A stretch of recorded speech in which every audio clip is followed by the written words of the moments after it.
Happy Monday. Happy St. Patrick's Day Happy to you, St. my Patrick's friend. Day. Are you wearing your green? No, I'm not. I woke up this morning at 7:30 by Chloe and she turned over and pinched me immediately and pissed me off and said, "Well, you're not wearing green." I was like, "Well, all right." So All right. I'm home alone, so I can do what I want. That's true. Well, And after losing to Everett last night, I feel like I can't really wear green right now either. oh, good call. Good But call. Although we did play good in our St. Patrick's jerseys on Saturday. We did. That was a very, very good 60-minute effort from the boys. Yeah. Couple of games this week. Now we're sitting with 2 games left in the regular season. Coming up Friday against Seattle at home, and then down in Kennewick on Saturday against the Americans. But we played Everett at the arena on Wednesday. Really solid crowd on Wednesday. Was it? I want to say 4,800 people there on a Wednesday is pretty good. Honestly, probably the biggest game of the year so far. Um, Two top teams in the West going head to head. The Chiefs at that point were still chasing Everett for that top spot in the Western Conference.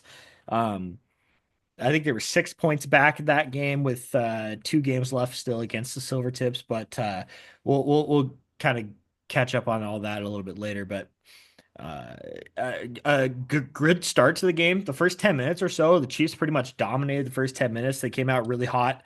Will McIsaac got on the board early and gave the Chiefs a 1-0 lead. A nice little relentless effort by Will McIsaac and Andrew Crystal up front. And then Everett scored a couple of goals. About a minute later, Dominic Raymond scored his 29th of the year to tie the game at 1. And then the second goal late halfway through the second or the first period rather was just a perfect shot from defenseman Brett Liskey. That wasn't going to get stopped. It was a really good just bar down shot, and that gave Everett a 2-1 lead going into the first intermission. Chiefs outshot Everett 14-6 in the first period. Love that. Like I said, the first 10 minutes they came out really strong, looked really really good. Kind of deteriorated a little bit as the period went on, but got to give credit to Everett's goalie, Raiden Legal, played very, very well. Um, 5 minutes into the second period, Tyler McKenzie, Everett's now leading goal scorer with Carter Bear being out of the lineup, scores his 33rd goal of the season, assisted by Austin Roos and Jackson Vaughn. So, 5 minutes into the second period, or actually, I guess it was 15 minutes into the second period, rather. So I'm not quite used to reading all those times backwards, but 15 minutes into the period, so it's 2-1 Everett at that point. More of an even period, I would say, 9-8 shots in favor of the Chiefs. But once again, Chiefs got some good chances, but just couldn't get anything past Raiden Legal.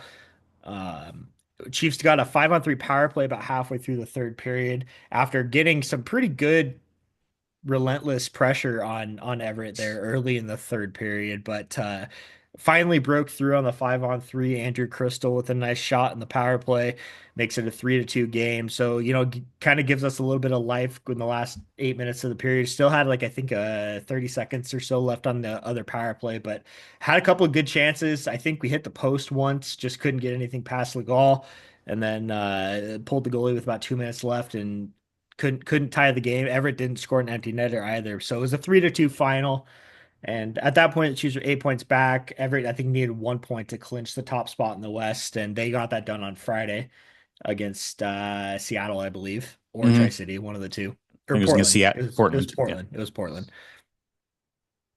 So then that brings us into Saturday against Tri-City.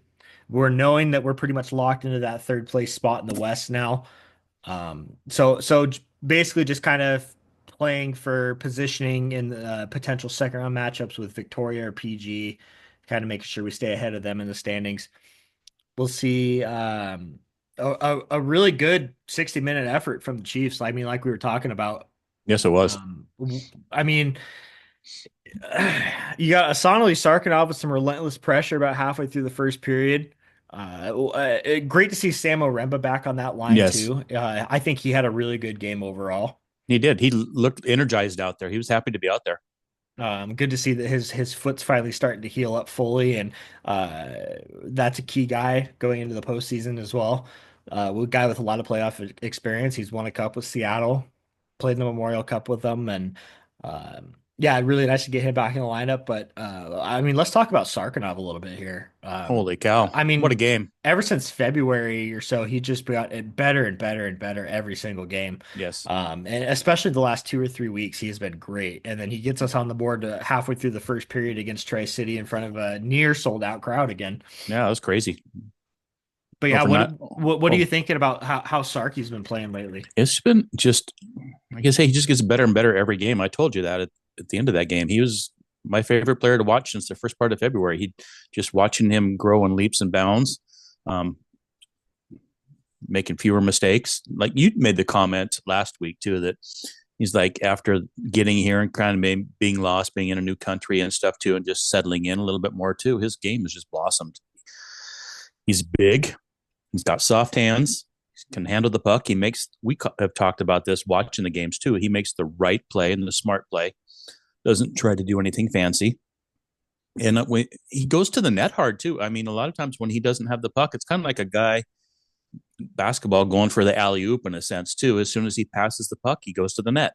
He's looking for a tip. He's looking to pick up a rebound. He's looking to do something there. He doesn't really hang around the outside very much unless there's a loose puck, and then he'll leave the top of the crease where he's there and go to the corners to try to get the puck back again too. He's just all over the place. He's very relentless. Yeah, that's one thing that I've noticed recently is he's a lot more confident in driving the puck to the net once he enters Mm-hmm. the zone. He's really good at kind of holding off the defender with his free hand and taking the puck with him on one stick and cutting to the front of the net. It's only a matter of time before he buries one of those. Well, he's got that arm out plus the length and reach of his stick and the reach on the other end. There's nobody going to be able to get that puck from him. Yeah, without a doubt. So it's good to see him get his 10th goal of the season, getting Yeah, him into double get digits his there. own rebound on the shot. The original shot was a great shot too, and then he got a Mhm. rebound on it and was able to bury it. And then Andrew Crystal about a minute and a half later, getting us a 2-0 lead, assisted by the other two guys on that top line, Omer and Berkeley Catton. Jackson Smith would get a really nice goal on the power play, a great little play between Brandon Wynot and Max Curran to find Jackson Smith walking in on breakaway. That kid is talented. That Yeah, kid is really talented. That Jackson he Smith is. kid. That's going to be a guy that's going to go pretty high in the draft in the next couple of years. Yeah, So it's 2-1 Chiefs at that point. Going into the third period here, all Chiefs third period. Rasmus Ekstrom getting a stick on a Braden Crampton shot out front with about 3 minutes into the third period, so it gives the Chiefs a 3-1 lead. And then a couple minutes later, Patrick Kane, I mean Nathan Mays out here down in the corner with just a beautiful backhand short side over the goalie's shoulder from the goal line. Um, what a shot from Mazer. I mean, who knew that he had those kind of I hands? didn't. Like I said, I look like Patrick Kane out there roofing that from the short side on the backhand, but kind of caught all of us by surprise sitting up there in 205. What a shot for his sixth goal of the season to give us a 4-1 lead. And then on the power play, just under a minute to go in the game, Mathis Preston on a one-timer from Ovi's office over there, looking like Ovi, ripping that one-timer to give us a 5-1 lead, and that's how it would finish up. So Chiefs pick up a 5-1 win over Tri-City, completely dominant performance, outshooting them 45-17, 1 for 3 on the power play. Just a really great effort from everybody. Yeah, it was. The again, we talked about walking out to the cars, a full 60 minutes and a full 200-foot game by everybody too. hmm It's nice to see the secondary scoring coming through. Yeah, We had Sarkinov, Rasmus with the goal, Nathan Mays, Mathis Preston, and that bodes well for us come a week from now when we start the yeah, playoffs. You're gonna have it can't just be that top line getting all the goals. You got to have contributions from everybody, and we've seen that in bits and pieces this year. But it's nice to see that coming through late into the regular season, going into the playoffs too. yeah.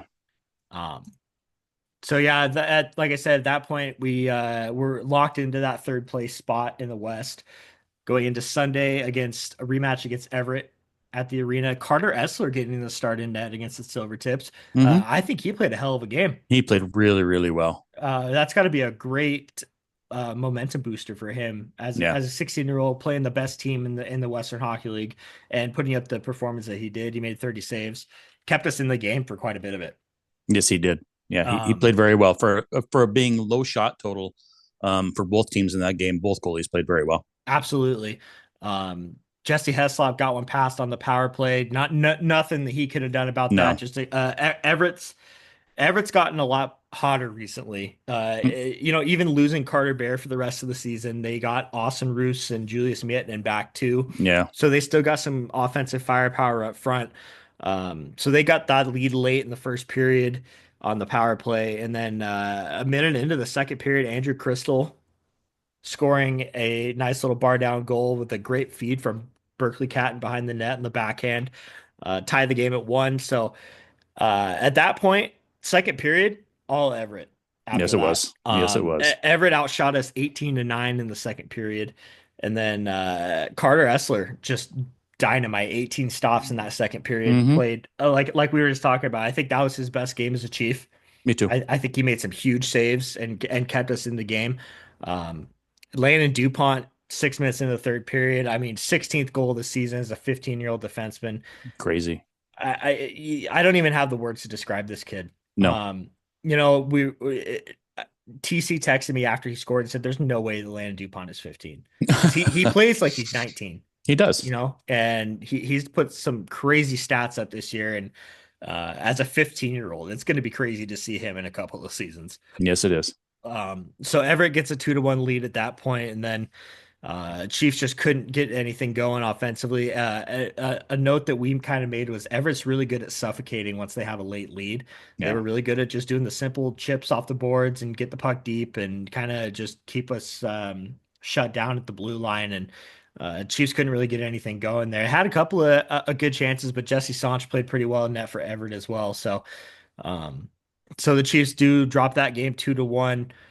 But like I said, that clinched the Scotty Monroe Trophy for Everett. The Chiefs are Hmm. locked into that third place spot.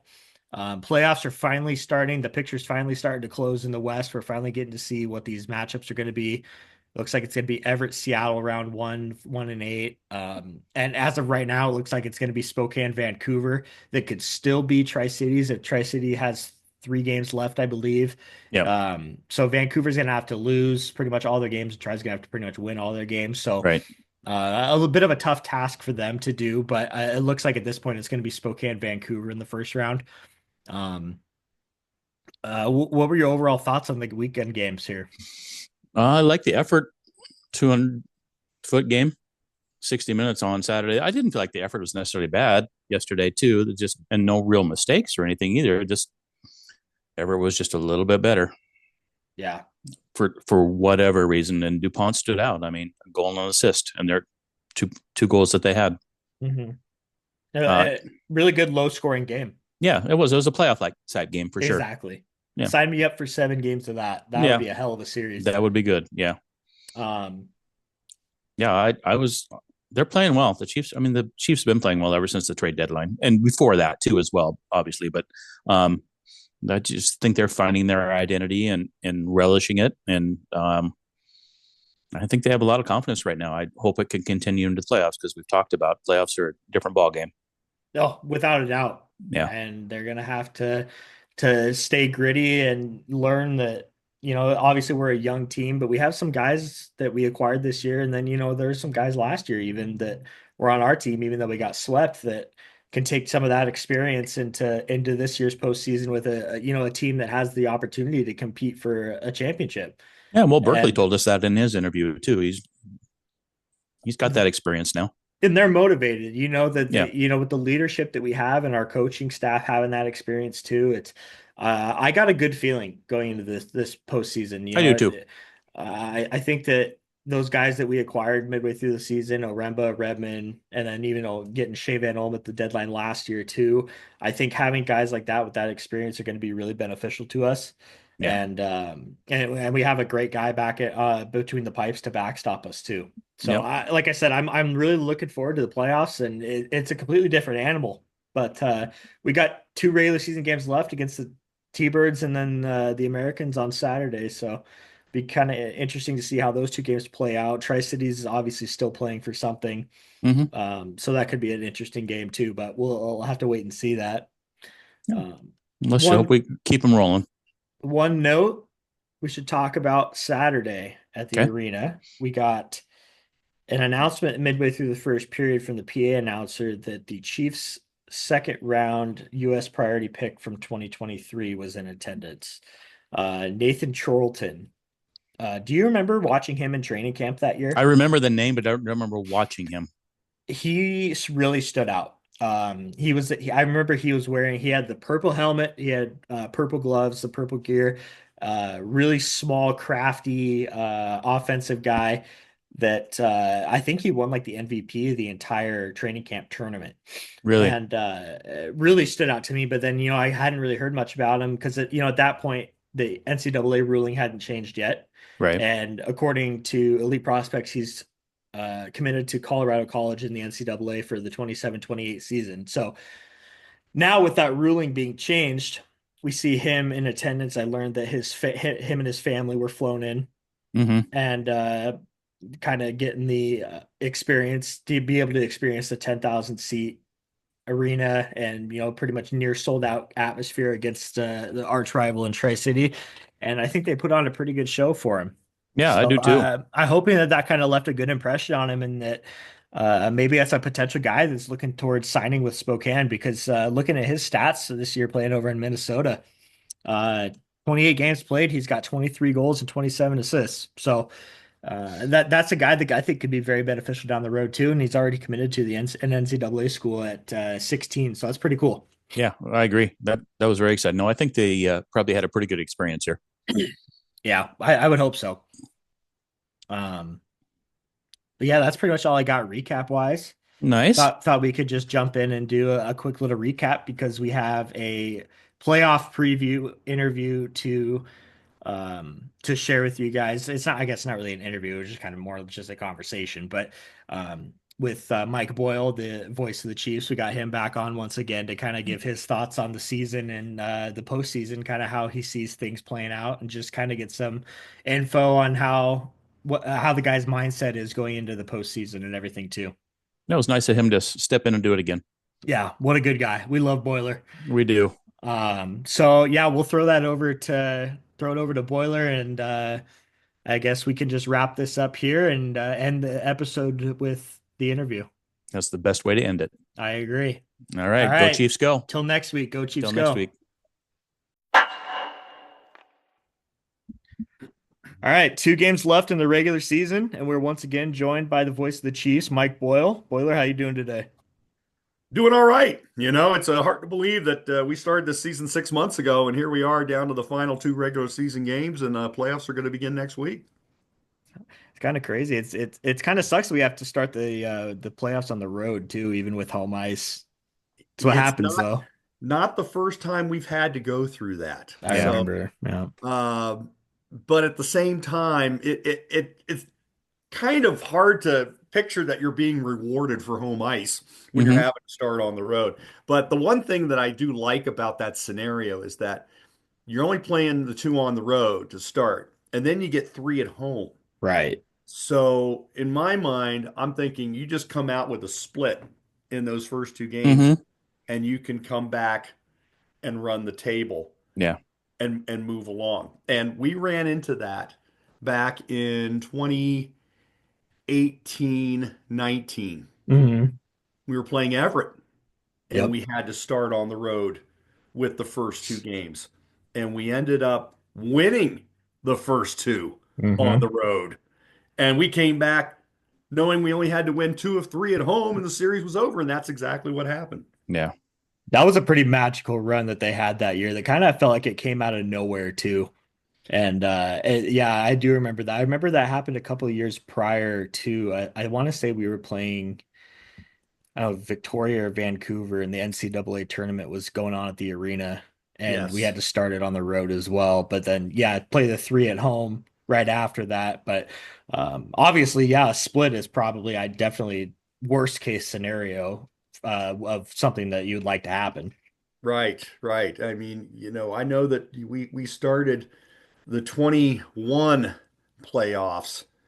We had to play the first three in Kamloops because the building Mm-hmm. was being occupied. Paul So McCartney. that's right. Yeah, you Yeah. had Hmm. the whole week to get it ready for a one night concert. And so, yeah, we've been through it. I mean, it's one of those things that it comes into March. you kind of know that the NCAAs are going to be here on a regular basis. Yeah. And, it's like the first weekend of March, we know we're going to be on the road because State B has the Hmm. building. And so I think the boys, they're more than prepared for it. I think that they actually relish the challenge of having to play those first two on the road. And it's looking like it's going to be either Vancouver or Tri-City that we're going to be Hmm. traveling to. So they know they've won in those buildings this year. So I don't think it's going to be any big thing. And honestly, as I said, you get the opportunity to get the split, and now you got three in a row at home. And even if you just get the two of three, you know now you only have to take one of the last two to win the series. So I mean, it's a pretty good arrangement when you get right down to it. Yeah, definitely. I feel like if I'd rather play Vancouver over Tri-City personally. I think either way, it's going to be a good series. Both Mhm. teams have really good coaching. Stu Barnes in Tri-City, and obviously we know Manny in Vancouver. So I think either way, it's going to be a great series. But yeah, I'm really hoping that it kind of works out so we end up playing Vancouver because I think we had a lot more success in their building this year than we did in Tri-Cities. Well, no question. That's a The thing tough with building to play down there. Yeah, it is. It's a hard barn, and they always get fired up to play the Chiefs. Hmm.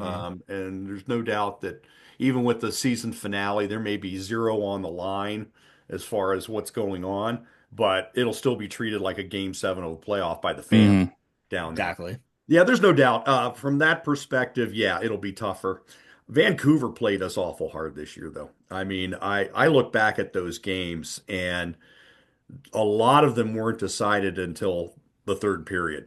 And it just came down to a couple of breaks or a nice play on our part that kind of swung the game in our direction. I really think that, I have a lot of respect for Manny and Adam Maglio. Mags and Manny, I got to know pretty well in Spokane. And I know they're going to be more than prepared for whoever they play in the playoffs. And I know, especially for us, because they kind of know what we do.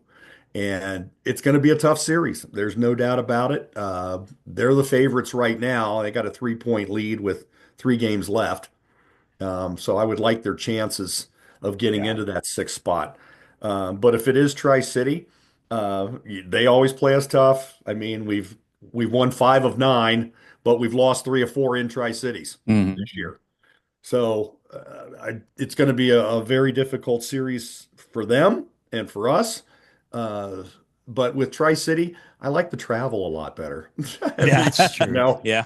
and that's one of those series that even if you're playing just 2 games, I could almost have the option of driving down and coming back for each game if I decided to do so. Right. Whereas Vancouver, you're leaving the day before the game, and you know that's going to be a late arrival back after that second game where it's going to be 4 or 5 in the morning before you get home. So, from that perspective, it'll be a little harder to do. But I think either way, it's going to be a difficult series, and you hope that we get healthy and get Hmm. Sam Aremba and Owen Martin and hopefully Smith Redmond back by those playoffs to where they can play significant minutes and make contributions. Because I think with our full lineup, we've got a shot against anybody. Yeah.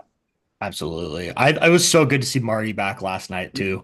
I was a little bit surprised seeing him back so soon after being on the week to week on the injury report last week, and same with Oremba too. Yeah. Play on Saturday night. I was just great to see them back, and I think they both played very well too. They did. And that was the good sign for me is that, they had some positive minutes while they were out there. I thought Sammy in particular was outstanding Hmm. in his first game back. And you can He see the was. the element that he brings along. And Smith Redmond's the same way when he came back for his 3 games. They just play the 200-foot game Hmm. to the top level. And they set an example for the other guys of how important it is to get in on the forecheck, how important it is to make plays that don't result in yourself getting a scoring chance, but your teammates, and also their back checking and ability to get back and win puck battles in the defensive zone. I mean, they set such an example. They were such valuable pickups for us. And when they were running full speed with Rass up front, that line was one of the top lines in the league as far as I was concerned. Yeah. And it'll be nice. And I know Rass will be very happy to see the two of them back. Yeah, we commented on that watching the game on Saturday too. That this game at the end of it was a full 200-foot game by almost everybody on the ice. No question. Yeah. And that was the thing, you could almost see the will of Tri-City being just washed out Yes. as the game went along. And I said, that's when we're on our game, when we're Yeah. just wearing guys shift after shift, and it makes it just unpleasant to Hmm. play against Yeah. us. And that's what I got watching them is that there was a lot of standing around from Tri-City in their defensive zone in the third period because they were just tired of chasing the puck. Yeah. And that's when you know you're on your game. And so I think that, the Chiefs, learned some valuable lesson from that, and just as valuable the lessons they learned against Everett this past week, Yeah. because Everett plays the game the way you need to play it. Yeah. And they showed the Chiefs that, you better be willing to go 200 feet, 60 minutes Yeah. against Everett, We talked because about that last night too. Once they get a lead, they just crack it down too. Oh, they suffocate you. absolutely, It's exactly what the absolutely. Chiefs did to Tri-City too on Saturday. It's like Hmm. you need that kind of game to be transformed into a playoff style game because I mean it's two completely different levels of hockey, regular season and playoffs. You need to be able to transform that game over to the playoff. Yeah, I thought in particular that game Sunday night, the 2-1 game, was Mm-hmm. close to a playoff game as you can play. Hmm. 100%. I thought that, the Chiefs, had opportunities offensively, but, passed some up as well, trying to get the Hmm. extra pass in. And, that's been an issue throughout the season is that there are spurts where the Chiefs, I think, get away from what makes them good. And, Hmm. they can't afford that in a series against Everett. I mean, you No. may be able to get away with it in a series against a Seattle or a Vancouver, Tri-City. You may be able to get away with that. But against an Everett, against a Prince George, you're not going to be able to afford that. And so I think it's a valuable lesson for the guys to see and learn going into the playoffs that, hey, this is the type of game it's going to be. This is the type of game we have to play if we're going to have success. And I think that with the leadership and the coaching that we have, I think that that's not going to be an issue at all, kind of getting that message through to the rest of the guys, especially the younger guys. I feel like they're all pretty good listeners too, like with, learning the different, things you got to do to improve and adjust to the other team's style of play. Well, no doubt. I think they've proven that all year long. You look back, the losing streaks that teams go through during a season. Well, this club really hasn't had a big losing streak this Hmm. year. And I think that's been the biggest key for me is Yeah. that, when they've had a down game or a down couple of games, it comes to an end right Yeah. by that third game. They have done a really outstanding job of learning the lessons and then learning and moving on. I think this club has great leadership in the room. There's no doubt they've got a lot of guys in there that have been through the rigors of the playoffs. And I mentioned, Sam Aremba Hmm. having been through it in Seattle. And Shea Van Olm has gone through it both in Edmonton as well as in Kamloops, has played in a couple of Memorial Cups. I mean, those guys know what it's like to get there and have that success at the highest level within the Western Hockey League. So I think that they're watching those young guys, what those guys are doing on a daily basis, and they're implementing that in their routines and their games. And there's no doubt that not going to be just better players for this year, but going down the road as well. And that's really beneficial for, guys that are going to make contributions in the playoffs this year. The young guys like Preston and, Brody Gillespie, Cohen Harris. I think they've all had really good, strong seasons so far too. And they're going to be key guys going into the playoffs as well. Well, no doubt. I mean, even a guy like Chase Harrington, people, it's hard to forget. It's just his second year. He's a 17-year-old. Owen Martin's just a 17-year-old. Hmm. Mathis is just a 16-year-old. I mean, but they look like guys that have been around for a couple, 3 years. It's good for them. And let's face it, the Chiefs over the last few years haven't had a lot of success in the victory department. And it's good to have guys that have had that and passed it along to let them know, hey, look, this is the way you do it if you're going to be successful, like an Everett has been, like a Portland has been. uh, a Victoria, a Prince George, those teams that have had success here in the playoffs. You've got to go out and do these kind of things on a daily basis. And it just doesn't start on game night. It's got to be in the practices. It's got to be in the preparation and video. It's got to be in preparation as far as how you treat yourself physically getting ready for each game. I mean, there's a lot of things that go on off the ice that fans overlook and don't see what the guys do. But for me, it all starts right up here. Hmm. I mean, I know when I played, uh, that was 95% of the game Hmm. was Yeah. being ready mentally. By the time I went out on the court, I knew exactly what was going to go on, and I thought the game before I got out there. And I think that's the biggest thing that this team has improved upon this season over, say, the 2, 3 years ago, Hmm. Completely. what those clubs had. Completely. Even the young guys too, and they've learned it from the older guys. It's just trickled down. It's very obvious as a fan sitting in the stands to see that. Yeah, there's no doubt. I mean, and you see the successful clubs that have it year in and year out, and Everett's a prime example. I mean, they don't necessarily have the greatest talent year in and year out, but you know No, what? They play the same system and they do the same things consistently well year in and year out. And the players change, but the success rate does not. And yeah, so that to me is what the Chiefs are getting towards, and hopefully building to have that kind of consistency over the next decade. yeah.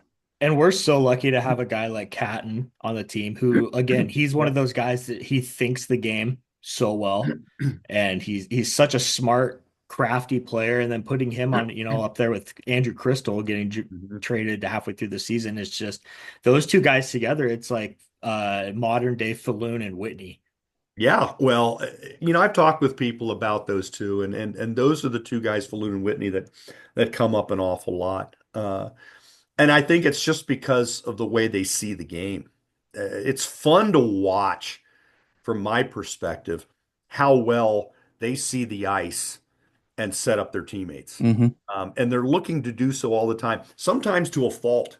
I Yeah, think sometimes they pass up on chances that they probably would have been better off shooting the puck rather than passing. But I totally understand that. That's how I played.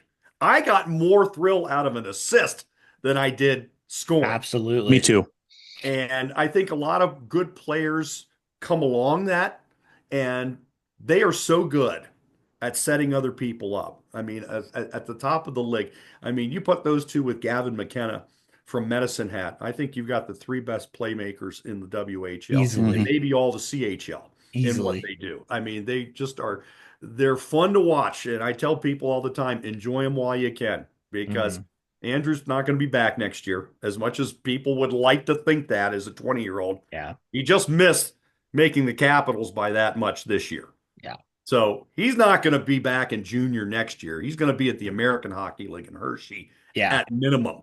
Yeah. Hmm. So, he's proved himself that he's made He's it in too major good for this junior. league. Yes, I Yeah. mean, look at the amount of points he scores per game. It's nearly 1.7 in It's his career. insane. It's Yeah, insane. you just don't see that. And with Berkeley, we probably will see him next year. That's my Yeah. guess. That's my I personal feeling. I just think that, at 19, is he ready to play in the National Hockey League full time? I would say he would like to think so.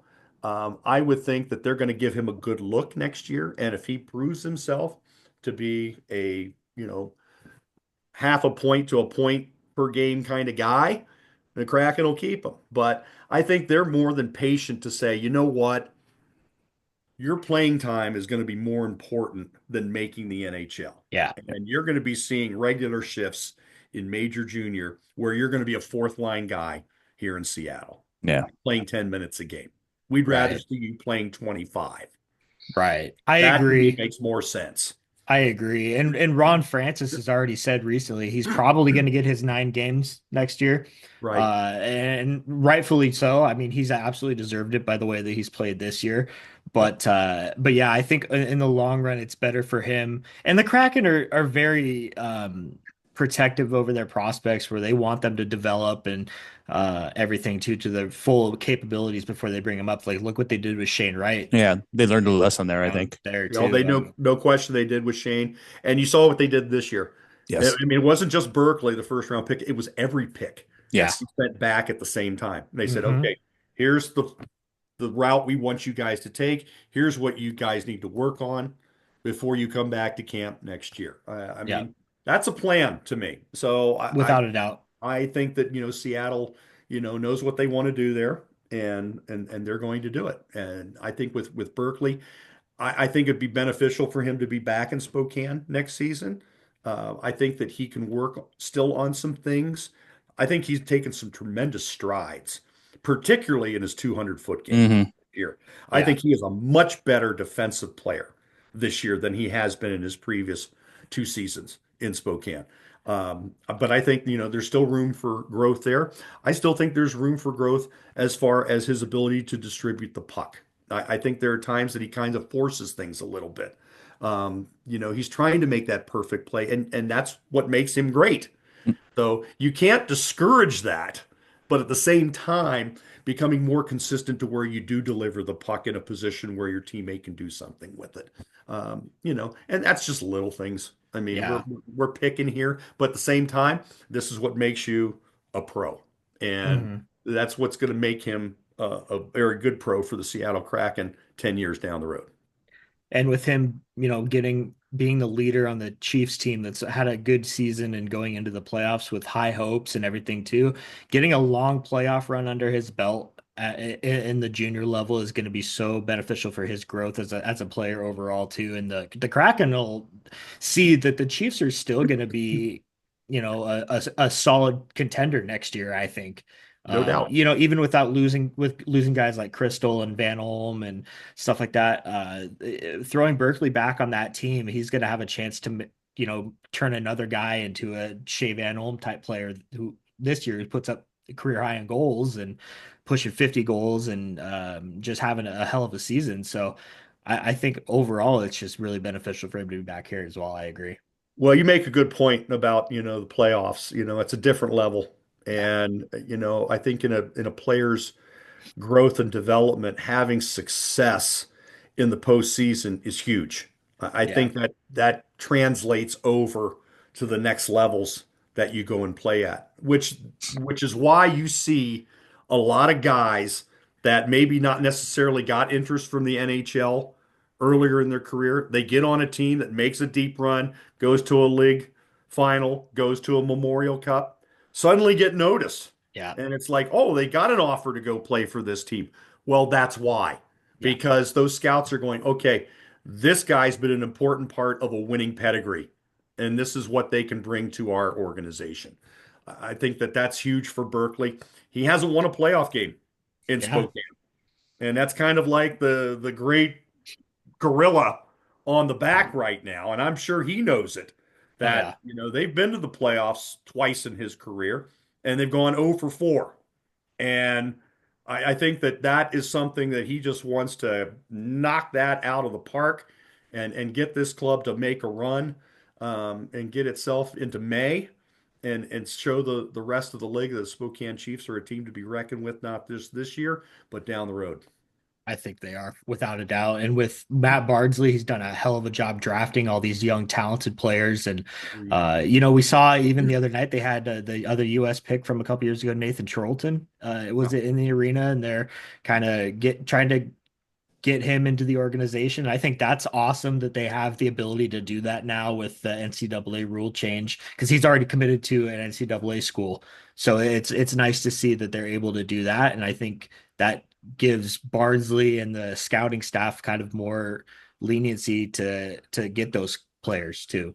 Well, no doubt. And I think, the biggest thing for me is that when you get a player like him, Norm, into the building, Yeah. you get to show him firsthand what the team is like, what the atmosphere in that building is like, what the level of play is like. Hmm. Yeah. I think, you've gone a long way towards getting him to say, yeah, I think this is where I need to be. Because let's face it, these kids that are 16, 17 years old that are looking to go to either major junior or the NCAA, they have one thing in mind, and that's to play in the NHL. Yep. I mean, let's just tell it for what it is. They're not going there for the academics. They're not going there for the social scene. They're going there to become a pro player. Hmm. And so if you can offer them the best route for them to achieve that goal, then you should sell yourself fully. And the Chiefs, I think, do an outstanding job of that. And I think that if I'm a kid and I walk into that building like it was this weekend, and I say to myself, gee, I think I'd be better off playing at UMass. Come on. I mean, Yeah. really? I Yeah. mean, you're going to have a much better chance at making the National Hockey League, playing in that kind of environment with the type of demanding schedule Yep. that the Western Hockey League and the CHL have, and the type of routines you're able to build with a lot of coaches that have played in the NHL, have coached in the NHL, know what it's all about in the NHL. Yeah. That's where you want to go. And so I think the Chiefs have done an outstanding job of that. And with the new rules the way they are, I think it's become a better sell to come to the Western Hockey League now. 100%.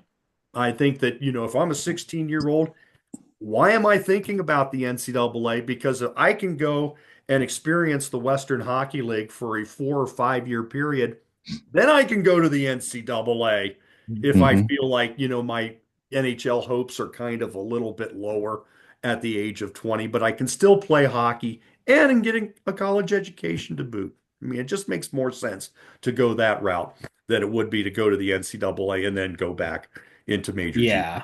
And it's a long overdue rule change, and I'm so glad that it's Yep.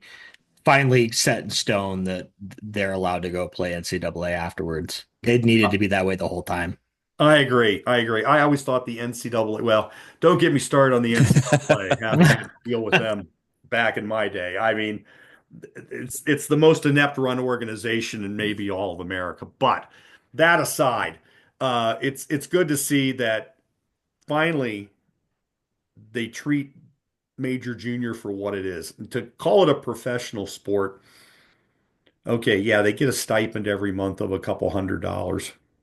I mean, is that really being a paid No, professional? no. Now, NIL has changed all that Yeah. because you look at what some of these kids are getting in NIL. Yes. I mean, it makes like a couple $100 look like a couple of pennies. Yeah. So, Yeah. it's completely changed the landscape of things, no question. Yeah.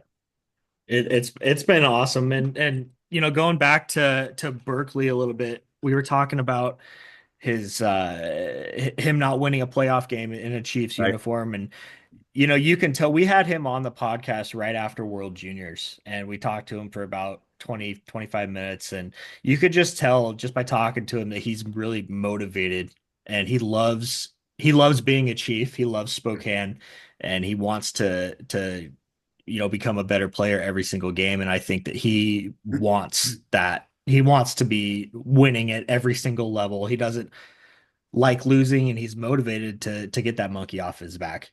No question. I mean, no question. I think, when I first met him when he was 15, I could see that then. I Yeah. mean, he just is motivated, and that's what great players have. They're motivated to be the best at everything they do. And Yeah. you'll hear that story about a lot of the great players in other sports. It's not just good enough to be the best player on that day in their sport. They got to be the best at everything they do. Yeah. I mean, you hear the stories about Michael Jordan in his golf game. Hmm. There's a reason why he was so great on the court because he's the same way off of it. Larry Bird was the same way. I mean, you can go down the list. Tom Brady, on and on and on. Berkeley has that quality. I mean, he's got that quality where he's saying, you know what? Every day I step out on that ice, I'm going to be the best player out there. And I'm going to show you that I'm the best player out there. And that's going to serve him well going forward. There's no question in my mind that he'll be a very good pro as a result of that. Um, I think it rubs off on other guys too, which is why he's the captain of the team. Mhm. because he drives that bus when they go out on the ice every night. And you can just see every shift. And I really saw it this weekend. Every shift, he was the guy that was getting up and down the ice better than anyone else. And he was sitting there showing people, hey, I'm getting in on the forecheck. I'm taking the hits at mid ice. I'm taking the hits in the offensive zone to distribute the puck. I'm doing everything I can to make our team successful, and you guys needed to be doing the same. And I that's saw, contagious too. yeah, I saw him a couple different times, even last night's game. Two different scenarios. I saw him not just noticing when a defenseman pinched and somebody should be back. As soon as the defenseman started to step in a pinch, he was making sure he was the guy back. I noticed that a couple of times last night, and then seeing him, we'll say, discuss with the officials at the end of the period a little bit too. Yeah. That intensity was there. Well, no doubt. And I mean, there's no question there were a couple of times he was held Yeah, in open ice and nothing was called. And that had to be frustrating. I yeah, mean, it's frustrating when you're seeing, your ability to make plays being limited and it's not being called. yeah. Believe me, I know. I mean, I led the league in technicals every year, so I get that.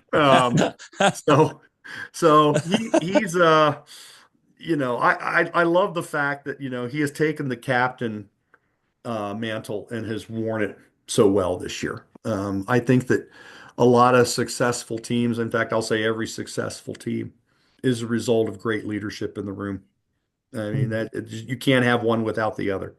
And I think that, Erasmus being an alternate, and then you've got guys like Cramps and Ulmer and the rest that have worn the A's this year. They've done an outstanding job with this group. But the work isn't done. And I think that No, that is being passed along more than anything is that the work's just beginning. We've only gone through the regular season, and the pre or the postseason is a whole nother animal. And we're starting from square one. And it's time to show what this team is actually capable of doing. And that was the question that I wanted to ask you is how do you see their game transforming into the playoffs? Like, are we going to see more of the same style of play? Or are we going to see a little bit more gritty style of play from them? Or what's your opinion on that? Well, I think it's one of those things where you know what the other team's going to bring towards us. And you've seen this probably over the last 3 weeks. Other teams are getting really physical with that cat and line. And I Mhm. mean, with Berkeley and Shea and Andrew, every time they get the puck, they're getting hit. And the message is being sent that come postseason, this is going to be the way it's going to be. So that top line for me just needs to grind their way through the postseason. Mhm. And that means that their ability to showcase the stick handling and the fancy plays are going to be limited. They Yep. just are. So I think in a way that's good because the other lines, and you're talking about Ekstrom's and Martin's and Gillespie's lines, are now going to have to follow that same trend. So the open ice fancy stuff that you saw back in February is going to be a lot less seen. Yep. If there's opportunities to showcase in the offensive zone, great. But don't be doing it in the neutral zone. Don't be trying to play Mr. Stick Handle through three defenders and turning it over and allowing the team go on an odd man rush because you do that, it's going to end up in the net. Yeah. And yeah, when you get in the playoffs, that mistake could end up being the difference between a win or a loss. yeah. And Mhm. I think that, the guys are beginning to understand that and see that, hey, against Everett, we played a tight to the vest defensive type of game. We came up on the wrong side of it, but the fact is we were right there in a position to win it. And this is the top team in the league. Yep. So Mm. just make a couple of better plays in the game, and you're maybe coming out with a 2-1 victory rather than a 2-1 loss. Yeah. And that's the lesson I think they need to learn. And that kind of ties into an observation that I've had, Elliot, and I've talked about it at the games too. And I want your thoughts on this too. a guy that has impressed me from the beginning of February till now, and very much so the last couple of weeks with how much his game has improved, and I think being noticed, and I think he's a very underrated player, Sarkanoff. Yes. Sarky, you know, you can see there are times still where he gets a little lost. Um, But it's less than it used to be. but it's a lot less than it used to be. Yes. A lot less. And, you know, it's maybe like one or two times a game where it was like seven, eight, nine times back Yes. in November. Uh, yeah, he's going to be one whale of a player. Yes. I watch him and just go, he's already got guys scared of him in the corners Mm-hmm. because you can watch him going full speed towards that corner, and a lot of guys get alligator arms. I Mhm. mean, they don't want any part of him. And I can't blame him because he hits hard. He's a man Yeah, he's Mm-hmm. a down big there. boy. And he's such a valuable asset for us in the fact that he is so good at winning pucks Mm-hmm. and then making plays with them. Uh, you know, there's still parts of his offensive game that need development, no question, and certainly defensively, learning how, you know, his back checking and Mm-hmm. such, you know, still needs room for improvement, no doubt. But the amount of improvement he's had over the last, say, 4 months, Mm-hmm. it's been immense, and maybe as much or more than any player on the team. Uh, he has me so excited to see what he can do down the road that you know, I look at an NHL scout and go, how do you not look at this guy? Exactly. Because he's built for the NHL. He has skill level for the NHL. He just needs to learn more and more about the North American game. Mm-hmm. But once he gets it, I'd be saying, here's your contract, son. Sign it. Yeah. Without a doubt, that's the main thing is adjusting to the smaller ice surface and kind of the different style of play in North America. I think he's going to be a monster once he gets fully adapted to that because he's a big dude. He He is is. a big dude and he's quick and he's got really good hands for a big guy. Great hands. I mean, Yeah. you watch his ability to handle the puck in tight traffic. I mean, it's exceptional for a guy Yeah. his size. And yet he can go into those corners and make life miserable for defensemen. I mean, he is not someone that D-men turn around and see coming and go, "Oh, you know, it's not going to be a fun moment for them." And you can already see it that there's a lot of guys that just kind of, you know, start shielding themselves to get Yeah. away from him because he's such a big and physical presence. Uh, and you put him up front. I look at, you know, where our depth will be. You get Aremba and Redmond back up front with Ekstrom. Now you're putting Sarkanoff on the fourth line. Yeah. Mhm. And I mean, he's going to be the checking forward with Gillespie and Armstrong. Mhm. So, I mean, that's a fourth line that I think can be a difference maker, especially Absolutely. deeper in the playoffs. So Without a that for doubt. me, that's the key for me is that if we can get this club healthy Yeah. and get those guys playing regularly up front, this team can make a very, very deep run. Well, and I think they more than have the capability to do that. Another guy that you just kind of talked about a little bit, Coco Armstrong. I've been so impressed with his forechecking game this year. Oh, I think He he's without a doubt the best forechecker in the entire league. I Um, will not agree or not disagree with you because yeah. I watch him.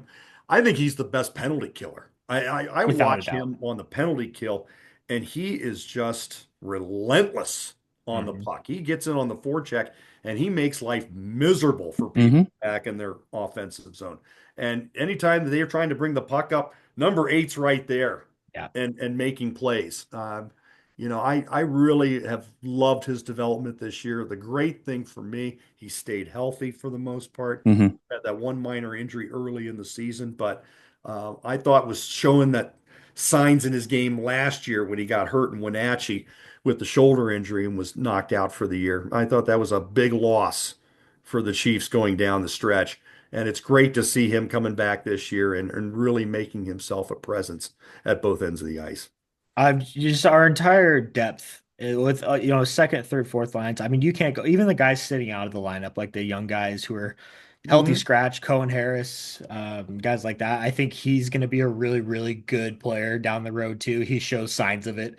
And I think Cam Parr has really come a long way this year too. I think he's made some huge strides in his offensive game and his 200-foot game too. And that's a guy that, you could throw into on any line and he'll fit right in with everybody. And I think that that's a beneficial thing having that in a playoff team too. Well, Cam being a 19-year-old, he's got to be a guy that leads guys like Cohen Harris and Yeah. shows them, okay, this is how it's done. Um, Cam's one of those guys that every team needs. You got to have a guy that's willing to get in the corners and make the dirty plays, set things up, and also take on the tough guy. You got to have that guy because no doubt if you allow the other team's tough guy to just run roughshod over you in a game, it changes the complexion of it. Yeah. And Cam's there to be the great equalizer. And he just comes out and he just says, you know what? You're not going to intimidate us with your physicality, whether you're Seattle, Tri-City, Vancouver, doesn't matter. He's going to be there to step up. And teams know that. And then that's the thing that I like is that, the message has been sent from him and it's been received. So teams have a tendency to not get as physical, Yeah. knowing that they're going to be held accountable for it. Hmm. Number 37. And we would be remiss if we didn't talk about Dawson Callan. I Oh, mean, an incredible season for him. He has been night yep. and day one of the top goaltenders in the league. And I think that with him being the guy this year and getting as many wins as he has, I think he's gonna be really motivated to make that step, take that next step into making a long postseason run. Well, no doubt. And I think a long postseason run is certainly going to help his standing as far as getting an NHL deal is concerned. And that's definitely where he wants to go next. Just look at the development in him from last year to this. I mean, last year he showed signs, but the consistency was lacking. I mean, Hmm. there were games, there were periods where it was just like he just looked off. That has been pretty much wiped out this Yeah. year. I mean, he comes out night in, night out, period to period, shift to shift, and he looks like the same goaltender every night. Yeah. And that's the mark of consistency and the mark of excellence when you're in between the pipes. I love his demeanor and I love the way that he just stays so calm in the crease. All the good ones have that ability where they don't look like a fish flopping on the dock trying to make saves all the time. He's right square to the shooter every time. It's just like, shooter, bam, bam, bam. It's almost robotic in a way. Mhm. But you know what? The great goaltenders are that way. Yep. I And mean, still leading the league in wins right now, yep, 34 wins. yep. Pretty impressive. Four shutouts, tied for second in shutouts as well. So I think that that's a guy, if he goes into the playoffs confident and, knowing that he can play the way that he has all season, that's going to be a guy that teams aren't going to want to face come, Well, late April. well, there's no doubt, guys, that if you have any success, whether it's in the regular season or the postseason, it's got to start between the pipes. Yep. That's where it all starts. And if Dawson continues to play as he has, and I have no doubt that he will, I mean, that's a giant step forward in your team having success going into the postseason. I was really encouraged too by Carter Essler's performance against Everett. He He played played so great good. last night. I mean, he's a 16-year-old rookie who's played maybe, 18, 19 games this season. It's not a lot of time to see the ice as a rookie, but he's gone out and he's impressed me and gotten better as the year's gone along. Hmm. 100%. I mean, he last night was the reason why the Chiefs were still in the game after two periods. Yeah. I mean, his second period performance was as good as I've seen. Yeah. He was everywhere, making the plays that he needed to make, and just right on top of rebound control, able to knock the puck away, from where it needed to be, keeping the puck square in front of him. I really was impressed with him, and it's exciting to think about how he's going to be Yes, it in is. net for this team because he's going to be the goaltender when Dawson Cowan departs, and can't think of a better guy to have in between the pipes for Spokane going forward. And Callan's a great guy to look up to, have under your wing Yep. as you're coming up as a 16. No question. No question that Carter's been able to sit there and watch what Cal's does and says, you know what? Hey, this is the way it needs to be done. He does it night in and night out. And he's setting a really good example for Ezzy and what he's going to do going forward.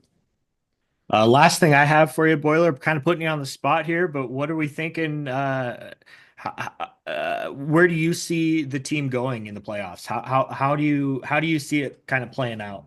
Oh boy, I always hate that I because know. I just hate, I'm like a player. You just hate getting too far ahead of yourself to think. Look, when I look at what this team has on the table, um, there's no reason for me to think that this club shouldn't make the Western Final at minimum. Agreed. Okay. Uh, but the fact that Owen Martin, Sam Aremba aren't fully back yet is a source of concern for me.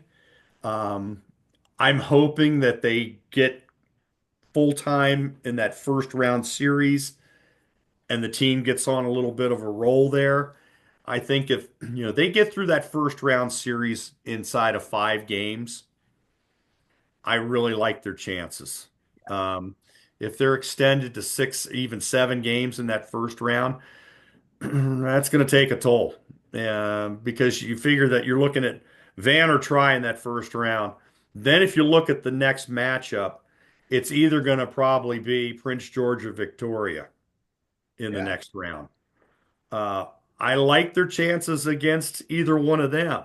But I do too. again, I don't want to see us go 7 in that series because you know that Everett's going to be waiting in the West Final. Yeah, And as what this week's game showed, 3-2, 2-1, they're going to be wars. yeah, And every goal is going to be earned. And so you're going to want everybody on deck healthy for that series. Um, and I can see that series, if it does come down to that, being as good as the one with Tri-City back in '08. 100%. I can see that thing going 7 and going right down to the final period. Yeah. And that Tri-City series is still the best 7 games of hockey I've ever watched, even though we played the equivalent of 10 games with Yeah. the amount of overtimes Yeah. in that. But that I think is the type of series that Spokane would be looking at against Everett. And as a result, I think the winner of that is going to have a leg up going into whoever they play from the East, which I think is going to be either Medicine Hat or Calgary. Yeah. Just what I've seen of those two teams, Lethbridge is right up there, but I just don't think they have the depth offensively that Medicine Hat or Calgary have. Uh, Yeah, that's where I get concerned is with the East. Like in the finals, you're playing some of the top teams in hockey, and Gavin McKenna. Watching that game that he played at the arena, I mean, that kid is special. As a yep. 16-year-old, that kid is special. And if we're talking Everett, Landon DuPont does not play like a 15-year-old. No. He looks like he's 18, 19 years old out there, but just the way he plays. I mean, what a special player.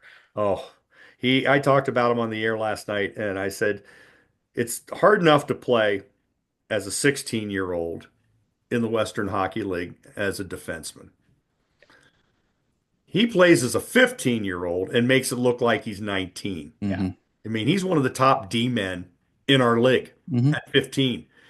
That's scary to think about how good he's going to be by the time he's a draft eligible at 18. Absolutely. Yeah. I mean, he's going to be a guy that's going to be scoring 90 points. He's going to be Bobby Orr like. Hmm. Yeah. I mean, he just is. And it's fun to watch from a fan's perspective. Hmm. But if I'm the other teams, I'm just going, oh my goodness, he's going to be out there 30 minutes a night and he's going to be dominating games by himself. Hmm. Yeah. That's what he's going to be doing. So, I mean, they've got themselves a real keeper in Everett and Landon DuPont. There's no question. And it's funny to think that, hey, they're going to be leaning on him a lot Hmm. come playoff time. Yeah. But then that takes me back to Jared Cowan when he was a 16-year-old back in '08, and people Yeah. forget that, we went and won a Memorial Cup as a 16-year-old on one of our top two D pairing. Hmm. Yeah. And then Jared Spurgeon was an 18 at that time. So, I mean, we were incredibly young on that back Hmm. end that year, and still found a way to do it. So with DuPont, Everett's pretty optimistic on what they have going forward, not just this year, but into the future, and for good reason. Yeah. Well, we're hoping that Seattle gives them a long run in that first series too. I think they very well could. I They're mean, playing pretty well right now. Seattle's been playing really good since the deadline, and Seattle's played Everett really good all year too. They have, and you got that rivalry aspect Hmm. into it as well. Their last three games have been absolute wars, and Yeah. Seattle's gotten the better of them two of the three. So Hmm. you hope that that carries over, But then I look back at last year, and we had split four games with Prince George, and it split True. up at their place and lost the one game in overtime. I'm thinking, hey, we got ourselves a good series, and then 4 games later, we're done. Yeah. Yeah. So it's a different level, and you hope from our perspective that Seattle, takes them six Yeah. at least, and makes Everett battle a little bit and softens them up. That would be ideal, but at the same time, you just gotta think that Everett's going to be more than ready for them as well. Yeah, without a doubt. Um, yeah.